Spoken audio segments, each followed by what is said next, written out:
पिछले 2 लेक्चर्स में I think जो भी हमने पढ़ा है वो सबको क्लियर है। ओके, तो प्रॉपर्टीज जो हमने पढ़ी थी वो बहुत ज्यादा इंपॉर्टेंट होने वाली है। इन क्वेश्चंस को सॉल्व करने के लिए प्रॉपर्टीज जो हमने पढ़ी थी वो बहुत ज्यादा इंपॉर्टेंट होने वाली है। करते हैं टॉपिक अपना। टॉपिक हमारा क्या था? क्वाड्रिलैटरल्स के पिछले 2 लेक्चर्स में हमने जो भी पढ़ा था वो सारी प्रॉपर्टीज हमको माइंड में होनी चाहिए। एक बार एकदम जल्दी से क्विक रिकैप करते हैं, एकदम जल्दी से, विद इन 5 मिनट्स। देखो क्वेश्चन में क्या क्या आ सकता है। क्वेश्चन में आएगा कि प्रूव करो any quadrilateral to be a rectangle, या उसको बोलेगा प्रूफ करने के लिए रोम्बस, या उसको बोलेगा स्क्वायर प्रूफ करो। ये 3 क्वेश्चंस 90% हमको मिलेंगे। तो कोई क्वाड्रिलैटरल गिवन होगा, उस क्वाड्रिलैटरल में साइड्स के बारे में कुछ बोलेगा, डायगोनल्स के बारे में बोलेगा, एंगल्स के बारे में बोलेगा, हमको बोलेगा इस क्वाड्रिलैटरल को रेक्टेंगल प्रूफ करो। तो हम क्या करेंगे, एक प्रोसीजर फॉलो करेंगे क्वाड्रिलैटरल से रेक्टेंगल कैसे प्रूफ करते हैं। तो क्वाड्रिलैटरल से पहले हम बनाएंगे पैरेललोग्राम। अब क्वाड्रिलैटरल को पैरेललोग्राम बनाने के लिए 4 मेथड्स मैंने बताए थे। हालांकि जो प्रॉपर्टीज होती हैं वो बहुत सारी होती हैं, तो उनमें से 4 हम मोस्ट फ्रीक्वेंटली यूज करते हैं। उन चारों प्रॉपर्टीज को समझ लो अच्छे से। तो ये कोई भी क्वाड्रिलैटरल है, यहां से पहले हम पैरेललोग्राम बनाएंगे। 4 प्रॉपर्टीज होती हैं जिसके थ्रू हम ये कर सकते हैं। पहली प्रॉपर्टी क्या होती है? पहली प्रॉपर्टी होती है कि दोनों पेयर ऑफ अपोजिट साइड्स को इक्वल प्रूफ करो। ए बी को सी डी के इक्वल करो और ए डी को बी सी के इक्वल करो। ये होती है फर्स्ट प्रॉपर्टी। अगर तुमने ये कर लिया तो कोई भी क्वाड्रिलैटरल पैरेललोग्राम बन जाता है। प्रॉपर्टी नंबर 2, अपोजिट जो पेयर है ना, अपोजिट साइड्स के जो पेयर्स हैं उनको पैरेलल प्रूफ करो। दोनों पेयर्स को, ए बी को सी डी के पैरेलल करो और ए डी को बी सी के पैरेलल करो। ये नंबर 2 था। डिपेंड करता है रिक्वायरमेंट कैसी हो, क्वेश्चन में क्या दिया हो। चलो थर्ड ये होता है कि कोई भी एक पेयर पकड़ लो, या तो ए बी और सी डी ले लो, या दूसरा पेयर ए डी और बी सी ले लो। इन दोनों में से कोई एक करना है, और तो इन दोनों पेयर्स को इक्वल भी करो और पैरेलल भी करो। ये कर लिया तो भी हो जाएगा। या फिर अगर ए बी सी डी के बारे में नहीं बता रहा है क्वेश्चन में, तो ए डी और बी सी ले सकते हो। इनको पैरेलल भी करो और इक्वल भी करो। तो ये हमारा थर्ड केस था, जब कोई भी एक पेयर लेके उसको इक्वल भी करो, पैरेलल भी करो। और लास्ट केस था वो डायगोनल्स को लेके था। तो अगर तुमने डायगोनल्स को दिखा दिया कि वो बाइसेक्ट कर रहे हैं एक दूसरे को, कई बार तो क्वेश्चन में दिया होता है, तो क्वेश्चन में जो दिया होता है ना वही हमारा पैरेललोग्राम दिया होता है एक्चुअली। तो फोर्थ में हम AO को OC के इक्वल कर लें एंड BO को OD के इक्वल कर लें। तो अगर ये वाला भी कर लेते हो तो भी हमारा पैरेललोग्राम प्रूव हो जाता है। तो क्वाड्रिलैटरल से पैरेललोग्राम प्रूव करने के लिए यही 4 प्रोसीजर हम यूज करेंगे। फर्स्ट क्या है? दोनों अपोजिट साइड के पेयर को इक्वल करो। नंबर 2, दोनों पेयर ऑफ अपोजिट साइड को पैरेलल करो। नंबर 3, किसी भी एक पेयर को इक्वल भी करो, पैरेलल भी करो। या फिर नंबर 4, डायगोनल्स को बाइसेक्टिंग दिखाओ। तो इन तीनों के रास्ते में यहां तक पैरेललोग्राम का पार्ट कॉमन रहेगा। अब इसके बाद अगर रेक्टेंगल करना है, अगर रोम्बस करना है, तो क्या प्रोसीजर होगा? तो देखो, रेक्टेंगल करने के लिए और रोम्बस करने के लिए पैरेललोग्राम तक का पार्ट कॉमन रहेगा। अब अगर तुम्हें रेक्टेंगल करना है तो एक एंगल 90 डिग्री प्रूफ करना पड़ेगा। कोई भी क्वाड्रिलैटरल से स्टार्ट करोगे, पहले इन चारों में से कोई एक अप्लाई करके उसको पैरेललोग्राम बनाओगे, और उसके बाद एक वर्टेक्स पे 90 डिग्री प्रूफ करोगे, तब जाके ये रेक्टेंगल बन जाएगा। अगर रोम्बस प्रूफ करने को बोल रहा हूं तो यहां तक का पार्ट कॉमन रहेगा। उसके बाद तुम एडजेसेंट साइड्स का कोई भी एक पेयर, एडजेसेंट साइड्स इक्वल करोगे। कोई भी एक पेयर, चाहो तो ए बी ए डी के इक्वल कर लो, या ए बी बी सी के इक्वल कर लो, या बी सी सी डी के इक्वल कर लो, या सी डी ए डी के इक्वल कर लो। अगर तुमने ऐसा कर दिया तो रोम्बस बन जाएगा। ये दोनों आ गया समझ? अब अगर स्क्वायर प्रूफ करना है तो तुमको ये भी करना है, ये भी करना है। तो इसके बाद, दोनों करने के बाद, तब जाके वो क्वाड्रिलैटरल क्या बनेगा? स्क्वायर बनेगा। तो लास्ट क्लास पे हमने इसको फ्लो चार्ट के थ्रू समझा था और इसको हमने लिखा भी था अच्छे से। ये मैंने क्विक रिवीजन करा दिया। अब क्वेश्चंस करने में हमें कोई परेशानी नहीं आनी चाहिए। सारे प्रॉपर्टीज हमको याद होनी चाहिए, और ये कॉन्ग्रुएंसी भी इसमें हमको आनी चाहिए। अगर कॉन्ग्रुएंट ट्रायंगल्स नहीं कर पाओगे तो दिक्कत आती है। हाँ, कॉन्ग्रुएंसी में हमने ट्रायंगल्स कर रहे थे, तो बहुत अच्छे लेवल के क्वेश्चन भी थे। वो लेवल नहीं चाहिए हमको, बस सिंपल दो ट्रायंगल्स को कॉन्ग्रुएंट करने के जो रूल्स होते हैं वो पता होने चाहिए।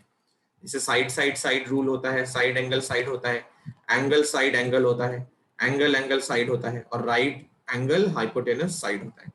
तो ये 5 रूल से हम ट्रायंगल्स को कॉन्ग्रुएंट करते हैं। कॉन्ग्रुएंसी पे मैं एक क्लास रखने वाला हूँ कुछ दिनों में, कॉन्ग्रुएंसी पे एक क्लास रखने वाला हूँ ट्रायंगल चैप्टर पे, तो वो उसके बारे में भी हम क्लास के लास्ट में बात कर लेंगे। तो ये है पूरा रिकैप, हमने अभी तक क्या क्या किया है। इसमें कोई परेशानी किसी को भी तो पूछ सकते हो। No sir. ओके ग्रेट, हम चलते हैं क्वेश्चंस पे। क्वेश्चंस पे चलने से पहले कुछ इंपॉर्टेंट बातें हमको नोट करनी है, पहले समझ लोगे फिर लिखना है। ओके देखो फर्स्ट पॉइंट क्या कहता है, square, rhombus and rectangle are all parallelograms. ये हम ऑलरेडी जानते हैं। पैरेललोग्राम का मतलब क्या होता है, ये तीनों उसके अंदर आ जाएंगे। जैसे मान लो किसी ने बोल दिया एबीसीडी पैरेललोग्राम है, तो वो स्क्वायर भी हो सकता है, रोम्बस भी हो सकता है, रेक्टेंगल भी हो सकता है। हाँ अगर किसी ने बोल दिया एबीसीडी रेक्टेंगल है, तो कहने का मतलब उसमें पैरेललोग्राम की सारी प्रॉपर्टीज होंगी। Kite is not a parallelogram, kite जो है वो पैरेललोग्राम नहीं है। रीजन बहुत ही ऑब्वियस है, क्योंकि काइट में अपोजिट साइड्स इक्वल नहीं होती है, अपोजिट साइड्स पैरेलल भी नहीं होती है।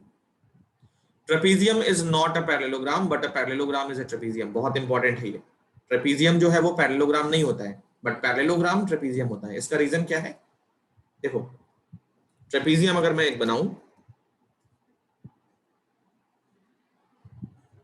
और एक पैरेललोग्राम बनाऊं, ये पैरेललोग्राम है, ये ट्रेपीजियम है, तो ट्रेपीजियम की सारी प्रॉपर्टीज पैरेललोग्राम के पास होती है। यस और नो, कौन कौन एग्री करता है इस बात पे? ट्रेपीजियम की सारी प्रॉपर्टीज पैरेललोग्राम के पास होती है। ट्रेपीजियम में क्या क्या प्रॉपर्टी होती है? जनरली दो ही प्रॉपर्टीज हम लेते हैं, एडी सॉरी बीडी, बीसी और एडी पैरेलल होती है, अपोजिट साइड्स पैरेलल होती है। तो देखो यहाँ पे भी होती है, यहाँ पे दोनों होती है, कोई बात नहीं एक तो होती है ना एटलीस्ट। पैरेललोग्राम की डेफिनेशन क्या है? Quadrilateral in which one pair of opposite sides parallel, that's it. तो पैरेललोग्राम में दोनों पेयर पैरेलल होती है, एक तो होती ही है, तो एक तो हो गया पैरेलल प्रॉपर्टी। उसके बाद प्रॉपर्टी यहाँ पे होती है angle A plus angle B equal to 180, को इंटीरियर एंगल सप्लीमेंट्री होते हैं। Angle C plus angle D भी 180, ये देखते हैं इधर होता है कि नहीं। क्या एंगल पी और एंगल क्यू 180 होता है? हाँ बिल्कुल होता है। क्या एंगल एस और एंगल आर भी 180 होता है? बिल्कुल होता है। तो जो दो प्रॉपर्टीज यहां पे हैं वो दोनों के दोनों पैरेललोग्राम के पास है। कहने का मतलब सारे के सारे पैरेललोग्राम ट्रेपीजियम होते हैं, बट अब पैरेललोग्राम की प्रॉपर्टीज अगर चेक करें ट्रेपीजियम में है कि नहीं, तो नहीं है। डायगोनल्स इसमें बाइसेक्ट करते हैं, इसमें नहीं करते हैं। डायगोनल्स ट्रेपीजियम में बाइसेक्ट नहीं करते हैं। तो कहने का मतलब सारे के सारे ट्रेपीजियम पैरेललोग्राम नहीं हो सकते, बट सारे के सारे पैरेललोग्राम ट्रेपीजियम होंगे, इसकी गारंटी है। ये वही बात है जैसे वो सारे नंबर्स जो 8 से डिविजिबल हैं वो 4 से भी डिविजिबल होंगे, पक्की बात है ये। बट वो सारे नंबर्स जो 4 से डिविजिबल हो 8 से होंगे, जरूरी नहीं है।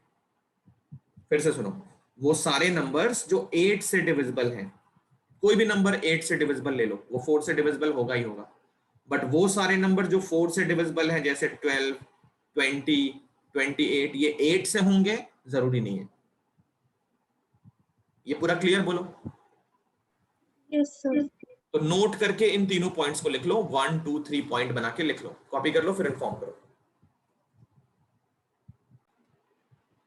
सबने लिख लिया?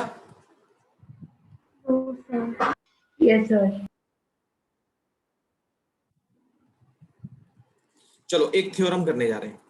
ये प्रॉपर्टीज हम पढ़ चुके हैं, एक थ्योरम करेंगे पहले। थ्योरम 8.1 एनसीईआरटी का है ये। इस थ्योरम का स्टेटमेंट कॉपी करो। थ्योरम 8.1 ऊपर हेडिंग रहेगी, स्टेटमेंट इस थ्योरम की कॉपी करो।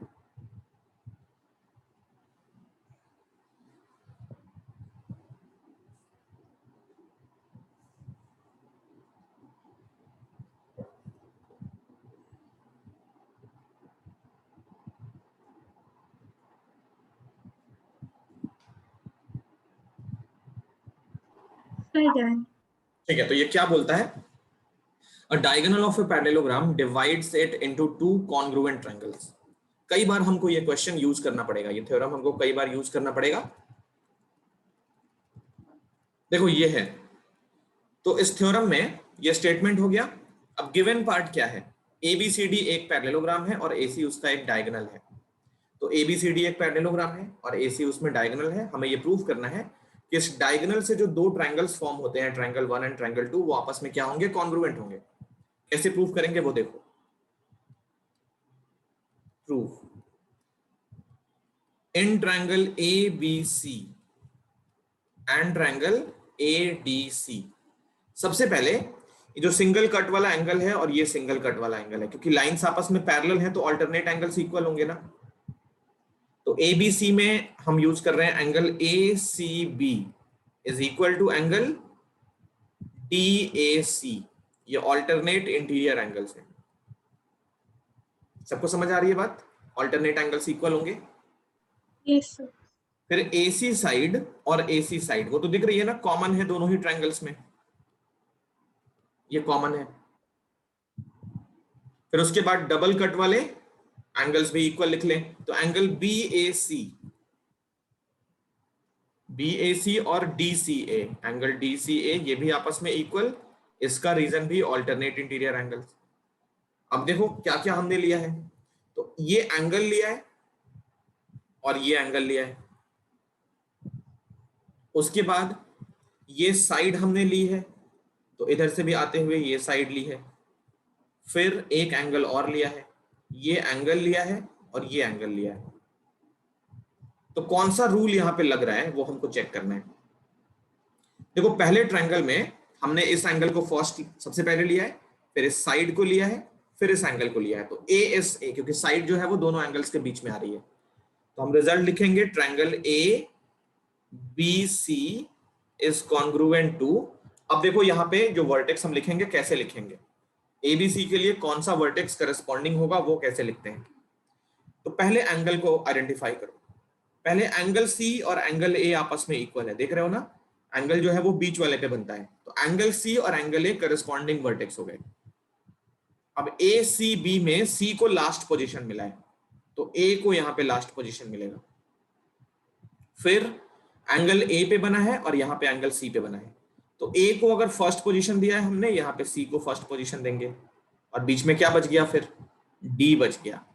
ये कॉन्ग्रुएंट हो गया एंगल साइड एंगल क्राइटेरिया से। ये हमने प्रूव कर लिया। चलो कॉपी करो इसको। डायग्राम हर एक क्वेश्चन में बनाना है, ठीक है। कोई भी ये ना पूछे कि डायग्राम बनाना है कि नहीं बनाना है। ज्योमेट्री बिना डायग्राम के करोगे मार्क्स 0 मिलेंगे। मैंने टेस्ट में बहुतों को 0 भी दिया है। सबका हो गया आई थिंक ना? अब मेरा नहीं हुआ। अच्छा करो करो जल्दी करो।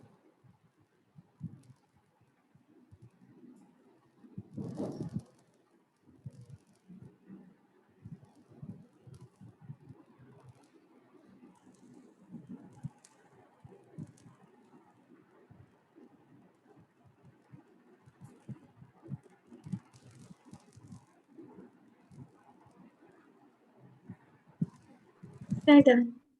ओके चलते हैं नेक्स्ट हम एक्सरसाइज पे।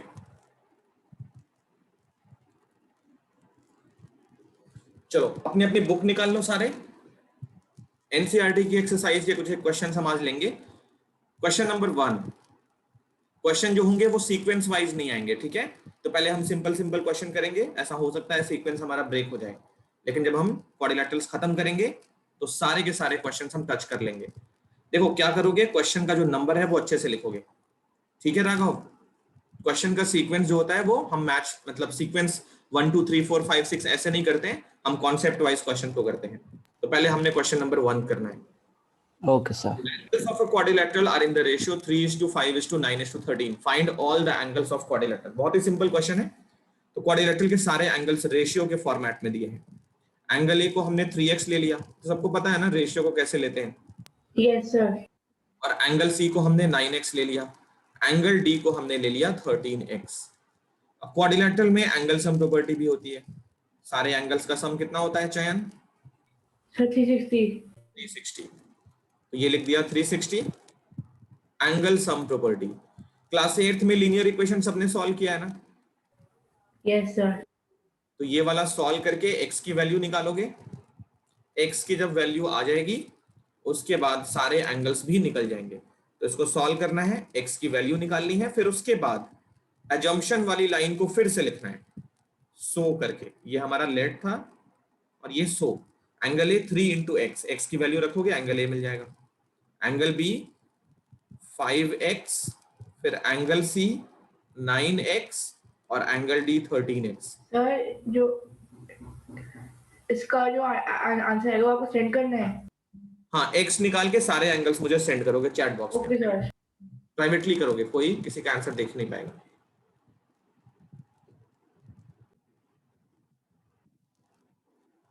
जल्दी करो।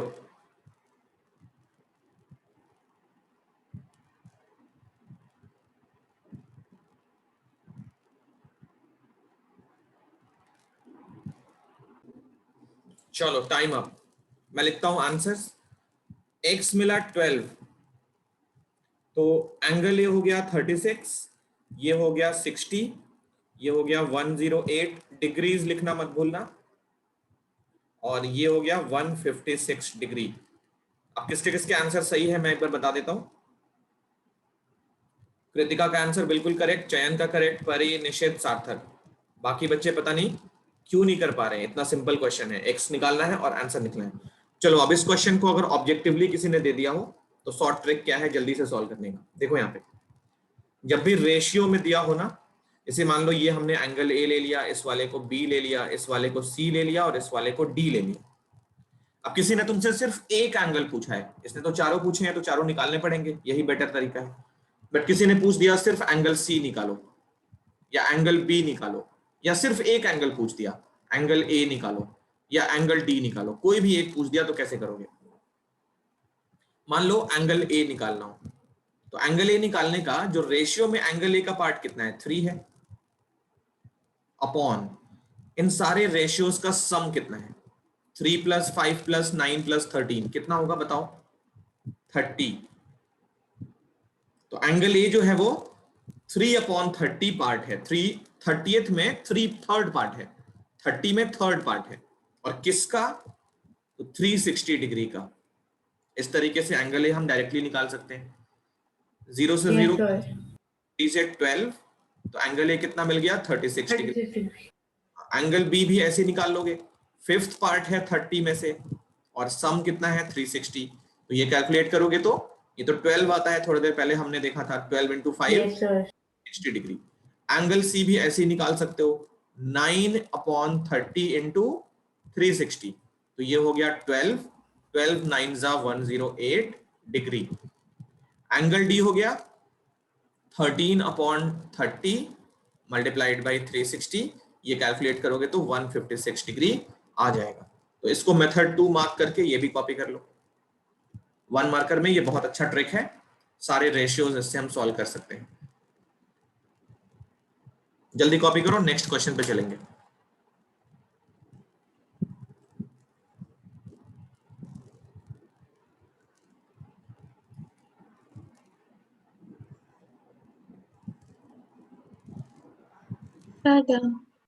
ओके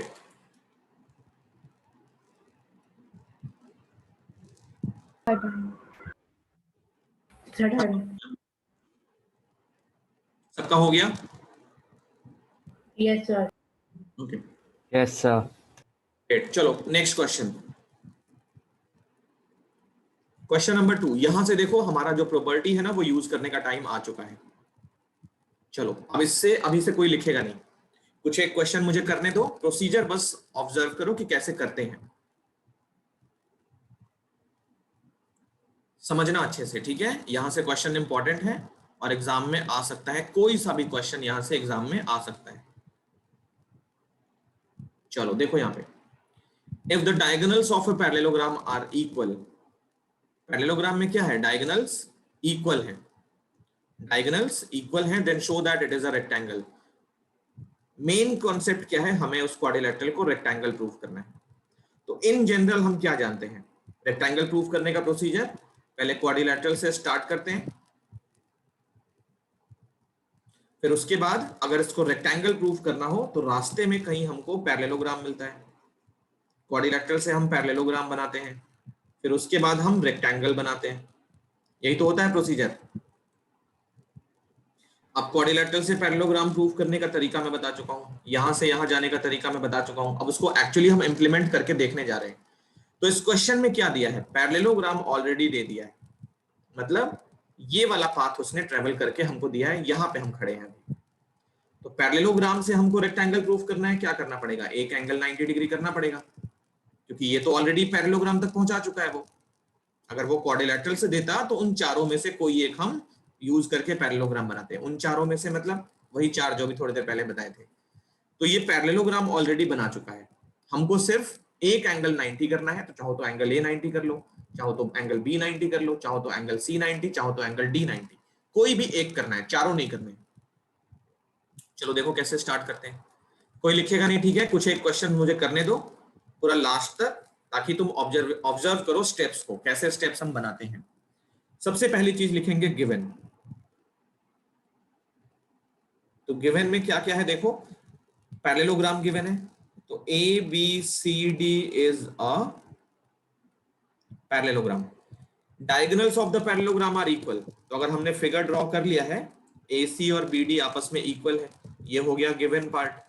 टू प्रूव, क्या प्रूव करना है, A B C D is a rectangle, ये हमको प्रूव करना है। A B C D is a rectangle, ये हमारा प्रूविंग है, टू प्रूव वाला पार्ट हो गया। अब स्टार्ट करते हैं प्रूविंग। सिंपल क्वेश्चन है, बस देखना अच्छे से, ठीक है।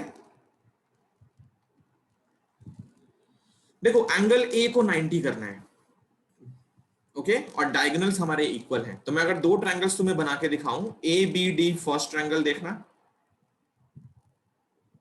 और ए बी सी दूसरा ट्रायंगल देखना। ये पॉइंट ए, सॉरी ये पॉइंट डी है, ये पॉइंट ए है, ये पॉइंट बी है, ये फिर से ए है, बी है, और ये सी है। क्या इन दोनों ट्रायंगल्स को हम कॉन्ग्रुएंट कर सकते हैं? इन triangle D A B and triangle C B A, क्या इन दोनों को कॉन्ग्रुएंट करना पॉसिबल है? एनीबॉडी?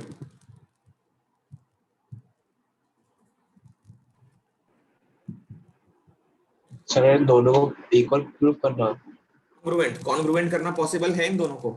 यस सर पॉसिबल है। कैसे पॉसिबल है बताओ? सर हम बेस सेम ले लेंगे। Base common, very good. Sir angle is 90 degree. No Angle- sir, sorry sir. ले सकते हो एंगल ए 90? No sir.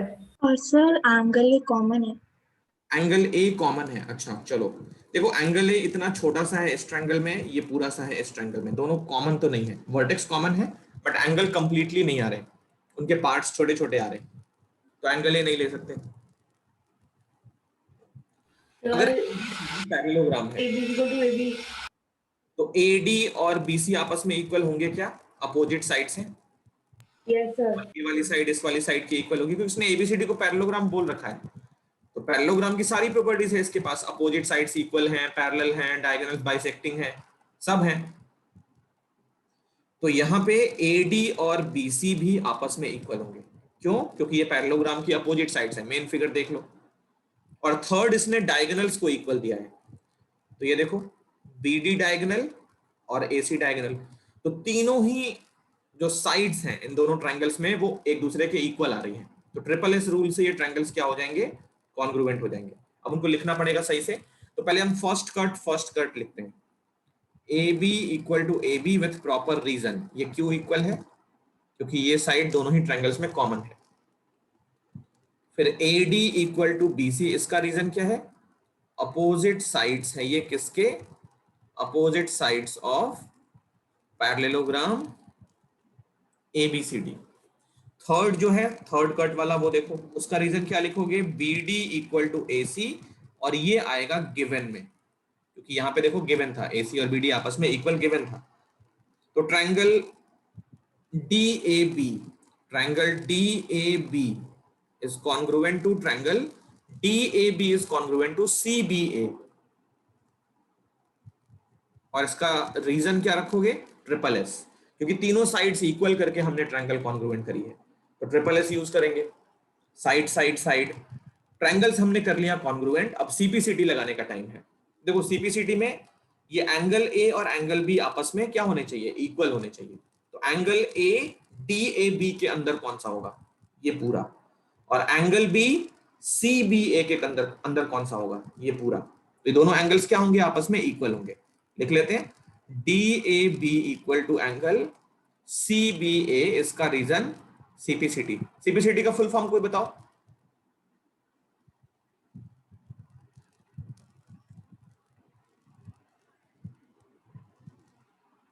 सीबीसीडी का full form anybody? Sir, corresponding parts of congruent triangle. Very good, corresponding part of congruent triangles are equal. तो ये हमारा दो angle equal हो गया। अब पैरेललोग्राम एबीसीडी में एंगल ए और बी को कोई लेके और प्रॉपर्टी किसी को पता है?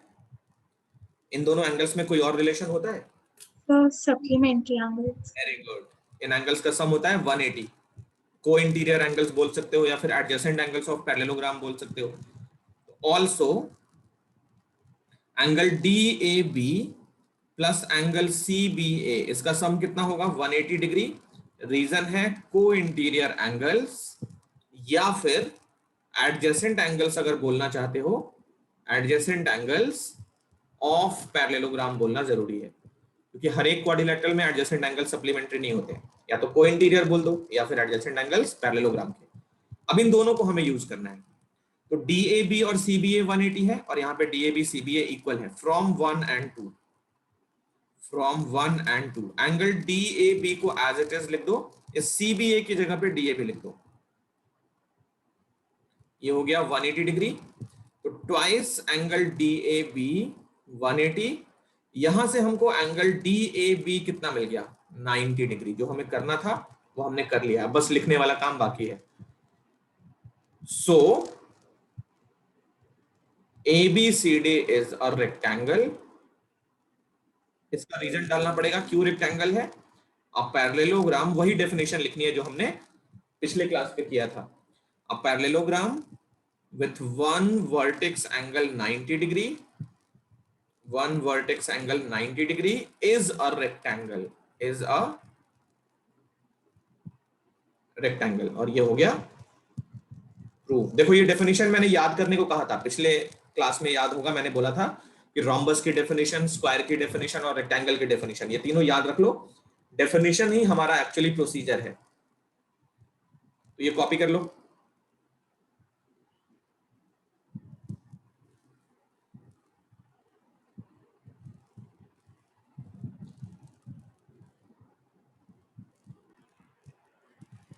हो गया सबका? Yes, sir. दो सर। करो जल्दी, करो जल्दी करो। Yes, sir. So done. Good.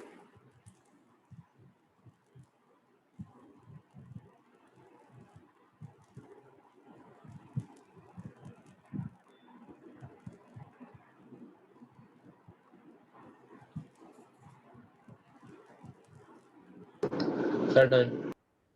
ठीक है, चलो तो नेक्स्ट क्वेश्चन करते हैं।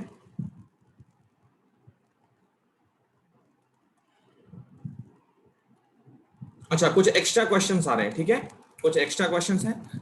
टोटल ये 2 क्वेश्चन हैं, बट दोनों एक ही जैसे हैं। तो ये फर्स्ट क्वेश्चन, इसको ना कॉपी कर लो, फिगर ड्रॉ कर लो। ये एक असाइनमेंट के तौर पे है, इसको सॉल्व करना, ठीक है। अगर सॉल्व नहीं होता है तो नेक्स्ट क्लास पे ये क्वेश्चन मेरे से पूछ लोगे। बहुत ही सिंपल क्वेश्चन है, ट्राई करोगे तो हो जाएगा। ये होमवर्क नोट करो उसको।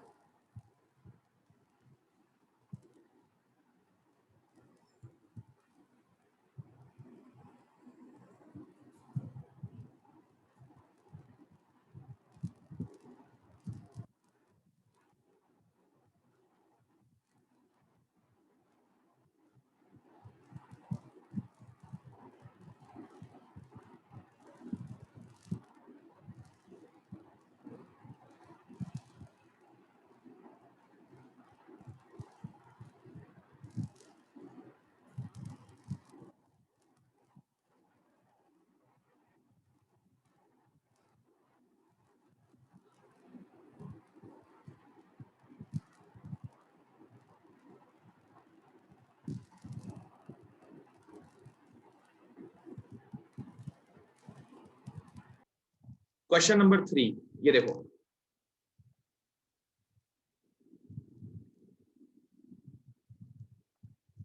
ये क्वेश्चन लास्ट है आज का, बहुत ही मजेदार क्वेश्चन है, कॉन्सेप्ट वाइज ये बहुत ही अच्छा क्वेश्चन है, समझो इसको, कोई लिखेगा नहीं। Show that if the diagonals of a quadrilateral bisect each other at right angles, then it is a rhombus. तो इस बार हमको रेक्टेंगल प्रूव नहीं करना है, रोम्बस प्रूव करना है। एक बार रिकॉल करो अपने कॉन्सेप्ट्स को। कोई भी क्वाड्रिलैटरल क्या प्रूव करना है? रोम्बस। तो यहां से पहले हम चलेंगे, कहां पहुंचेंगे? पैरेललोग्राम, और उसके बाद कहां पहुंचेंगे? रोम्बस। तो बीच का जो पाथ है वो कैसे ट्रेवल होना चाहिए? क्वाड्रिलैटरल से पैरेललोग्राम बनाओ, फिर वहां से रोम्बस बनाओ। अब क्वाड्रिलैटरल से पैरेललोग्राम बनाने के 4 रास्ते हैं, वो चारों मैं बता चुका हूं, आज ही बताया था। पैरेललोग्राम के बाद रोम्बस बनाने के लिए एडजेसेंट साइड्स को इक्वल करना पड़ता है। तो एडजेसेंट साइड्स में कोई भी एक पेयर, चाहो तो A B A D equal कर लो, या फिर ए डी और सी डी इक्वल कर लो, या फिर सी डी और बी सी इक्वल कर लो, या फिर बी सी और ए बी इक्वल कर लो। इन चारों में से कोई भी एक कर सकते हो, डिपेंड करता है हमारी सिचुएशन कैसी है, हम क्या करना चाहते हैं। तो क्वाड्रिलैटरल से पैरेललोग्राम बनाने का रास्ता कैसे जाता है? उसमें भी 4 पार्ट्स होते हैं, कोई भी एक हमको करना पड़ता है, डिपेंड करता है क्वेश्चन में क्या दिया है। तो एक बार पढ़ते हैं, गिवन टू प्रूव ऑब्जर्व करते हैं, फिर उसके बाद इस क्वेश्चन को हम प्रोसीड करेंगे।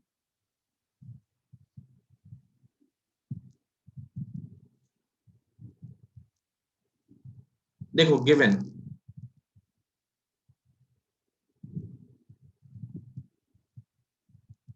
क्या दिया है सुनो। शो दैट इफ का मतलब इफ के बाद जो भी लिखा है देन से पहले तक वो सारा गिवन में आएगा। ये सबको पता होगा, इफ और देन का चक्कर होता है ज्योमेट्री में, जब प्रूव करते हो ना तो इफ और देन का चक्कर होता है। तो इफ के बाद और देन के पहले जितना भी है वो सब गिवन है, और देन के बाद जो है वो टू प्रूव है। जनरली 99% केसेस में ऐसा ही होता है। तो इफ के बाद क्या लिखा है? Diagonals of a quadrilateral bisect each other at right angle. तो गिवन में लिखते हैं in quadrilateral A B C D, diagonals क्या कर रहे हैं? बाइसेक्ट कर रहे हैं राइट एंगल्स पे। तो इसको मैथमेटिकली कैसे लिखोगे? डायगोनल्स बाइसेक्ट कर रहे हैं मतलब AO इक्वल टू OC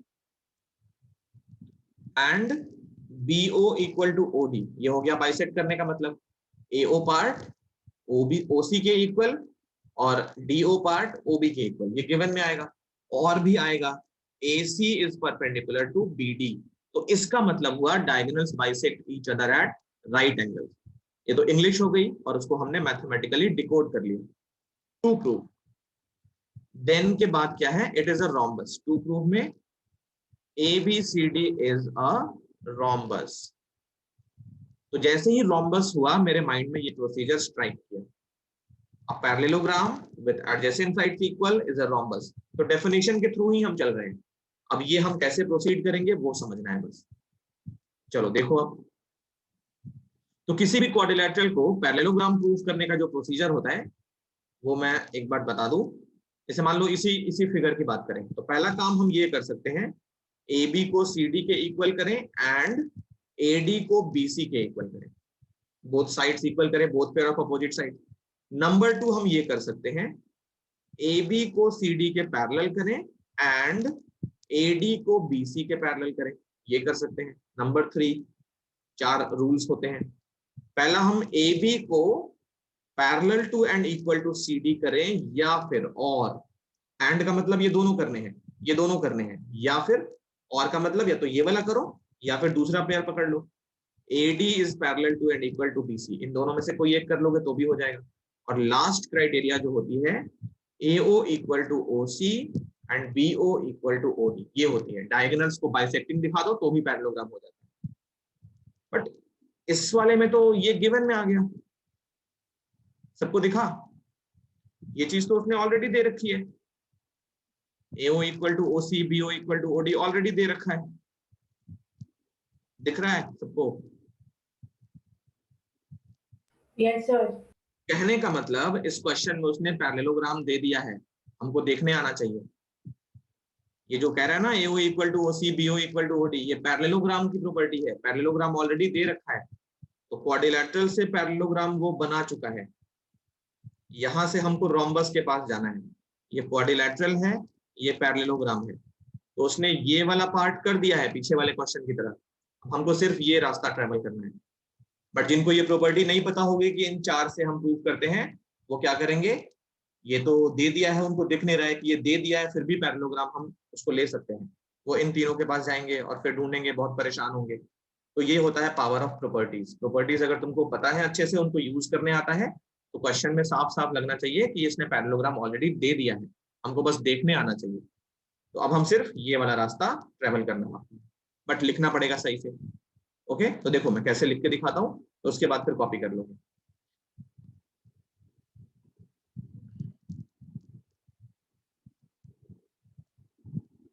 चलो स्टार्ट करते हैं प्रूविंग इसकी। देखो सबसे पहले as AO equal to OC and BO equal to OD, so ABCD is a parallelogram. ये हमारा पैरेललोग्राम प्रूव हो गया। इसका रीजन लिखोगे, diagonals of a parallelogram bisect each other.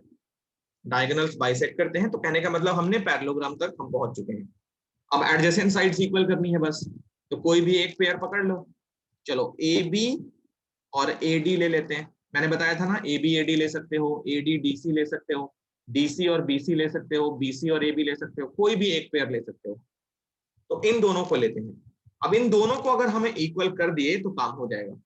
तो इन दोनों को पहले तो ये डिसाइड करो कि दो अलग अलग ट्रायंगल्स में ये मिल रहे हैं कि नहीं मिल रहे। तो ये वाला और ये वाला ट्रायंगल हमको मिल गया, उन दोनों ट्रायंगल्स में ये अलग अलग साइड्स हैं। तो इनको इक्वल करने के लिए इन दोनों ट्रायंगल्स को क्या करना पड़ेगा, कॉन्ग्रुएंट करना पड़ेगा। उन दोनों ट्रायंगल्स को देख लो, तो in triangle AOB and triangle AOD, देखना अच्छे से, हम ये वाली साइड यूज नहीं कर पाएंगे क्योंकि वो हमको टू प्रूफ में है। तो डबल कट वाले जो हैं, मतलब BO और DO, वो इन दोनों ट्रायंगल्स में मिल जाते हैं हमको, वो लिख लेते हैं। AOB के अंदर हमको OB मिल गया और इसके अंदर हमको OD मिल गया, ये गिवन में आएगा। ये हो गया। अब देखो बीच में एंगल ये वाला और ये वाला 90 90, क्यों, एक 90, तो ये लीनियर पेयर से 90, ये वर्टिकली अपोजिट से 90, ये भी 90। तो लिखते हैं angle AOB equal to angle AOD, ये हो गया 90 डिग्री। थर्ड AO साइड जो है वो कॉमन है, AO is equal to AO, ये पार्ट कॉमन। तो क्या मिला, triangle AOB is congruent to AOD, AOB is congruent to AOD।